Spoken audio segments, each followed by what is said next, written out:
د ایران تلویزیون خوږو او معززو لیدونکو سلام او مینه مو منئ. په دې هیله چې تاسو به راته ښه وئ جوړ وئ. ملګرو د رشید خان په اړه ځینې معلومات دي چې واقعا هغه د منلو وړ دي، باید تاسو راسره ومنئ. مخکې له دې چې په کمنټ کې راته بد رد ولیکئ نو دغه ویډیو تر پایه وګورئ او بیا تاسو پرېکړه وکړئ.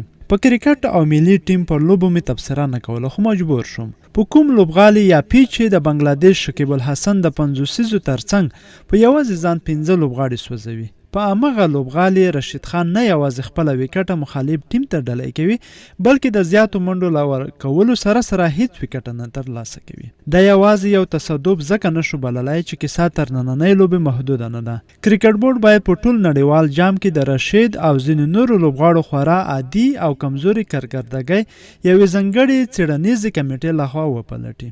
ما ته خو د ټیم د څو لوبغاړو د لوبې له انداز څخه د شخصي عقیدو او ډلبازۍ لپاره د ملت د هیلو او ګټو اورته د نیولو بوی راځي.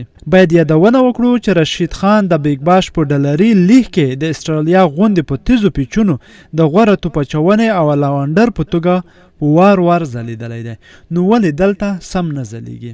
نو دلته یو خبره موجوده ده چې هغه ډلري لیګونو کې رشید خان ولې دومره ښه کارکردګي او یا دومره ښه ځلیږي او دلته نه ځلیږي او ویکټ هم له لاسه ورکوي او کوم لوبغاړی هم نشي سوځولی. همداشان کراشو نبي اساخیل ته هغه هم په حیدرآباد لوبډله کې ډېر ښه ځلیږي، ولې دلته نه ځلیږي؟ تاسو هم راسره خپل نظر شریک کړئ. تر بیا ښې شیبې.